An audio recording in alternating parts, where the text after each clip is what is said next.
What's up, Couyons? We're back with another review tonight. We're gonna slap this one out real quick. This is Chestnut Farms from Barton, 1792 Master Distillers, Kentucky Straight Bourbon Whiskey, 45% alcohol and 90 proof. I picked this bottle up at Total Wine in just outside of San Antonio on our last little vacation that we did. Give you a little close up of the bottle right there. All right. Nothing crazy on the color. It kind of looks like a 92 proof bourbon. Yeah. 90 proof bourbon.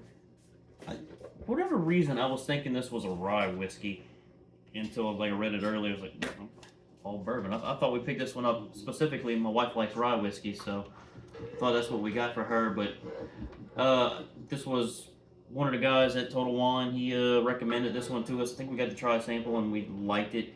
Honestly, I don't remember the price point on this. Yeah. I think it was about $45, maybe $50. So it's a little bit lower proof at 90. Let's go one for the nose. Yeah, let's do a nose.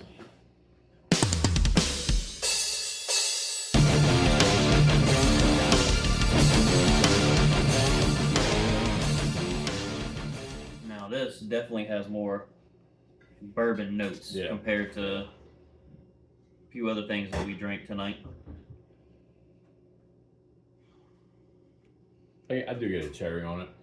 I don't get much cherry, but I do get the typical caramel and bourbon, vanilla. Almost like, it might just be what we had before, but it's like a floral nose a little bit. Yeah, it is floral. Nose. Almost like a little rosewood. I was like, there's something I'm missing. I can't quite until you said floral. Definitely floral. A very floral bourbon, Subtle actually. oak on the nose, not much. Alcohol's not that high on the nose. It's very... Smells like a 90 proofer. Yeah, very subtle. Yeah. But definitely, man, it might be one of the more floral bourbons I've ever had. I get the cherry now. That's like the most predominant notes on it. It's like cherry and a floral nose. Yeah, maybe I was a little nose blind to it a minute ago, but it's definitely a little bit more predominant, very predominant now. A little bit of caramel, slightly, a little oak. And then the floral on it is really strong. So I was sitting there thinking that this was a rye that we had picked up, or the bottle's been sitting up at the top of the shelf for a little while. We've gone through it kind of slowly. It smells like a bouquet of flowers. But it smells like, you know what it reminds me of? What I think of right off the bat? The Wizard of Oz. When they going through that poppy field or whatever, they all pass out. It's floral. Not a real dark notes on it. I saw it's like you get that dark bourbon like a Lodge Trade Barrel Proof or like a Old Forester. It's not dark. It's more of a lighter bourbon, which with the floral nose, it's different. Let's taste it. Ready to try? Yeah, hell yeah. Let's get it.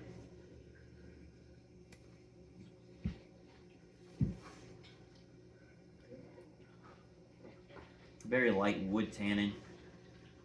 Grassy almost. A grassy note to it.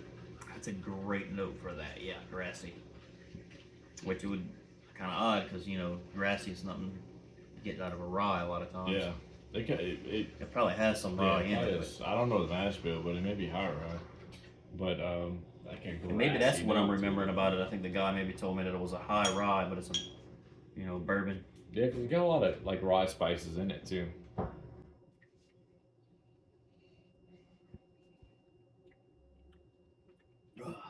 Grassy, floral. You get like baking spice kind of rye notes. Honestly, if I didn't know any better, I would think this is a rye. Yeah.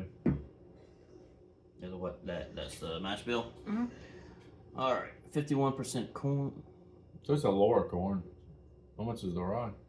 40 something. Doesn't really say.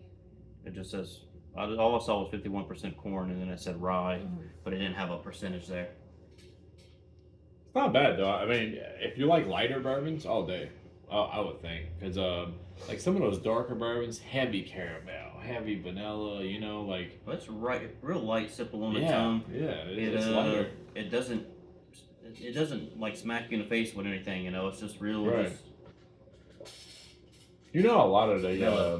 lighter. If you like finished whiskey, you'd probably like this, because like a lot of the finished bourbons finished in wine cask and stuff like that have like a lighter notes to it, and this has that like floral, lighter, um, kind of lighter notes to it, and it's not bad. It's a good little sipping whiskey. It really is.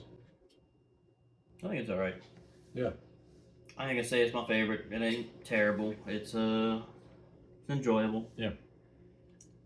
Whiskey Couyons rating on it, I got I go 6, maybe even 6.25.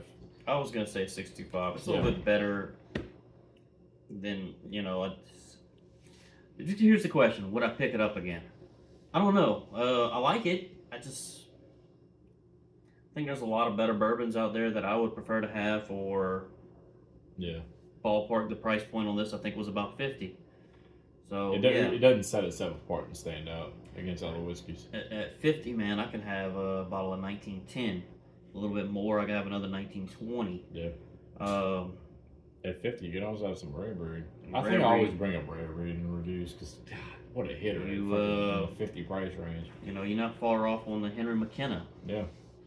What else? What else at 50? It's actually less. It's more than Four Roses single barrel. So I could be Yeah. wrong on the price point. It might be a $30 whiskey, but I'm pretty sure it was a little bit higher than that.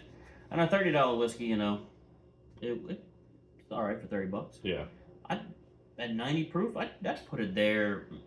I don't know if I'd put it above Eagle Rare, but somewhere around a Buffalo Trace or just a regular Old Forester 100 or something like that. It's enjoyable. Yeah. I'm gonna go 6. You go 6.25. I could see it being a 65 too. So that's a good score for it. All right. Yeah. Whiskey Couyons, man. Like, subscribe, and we'll see y'all in the next video.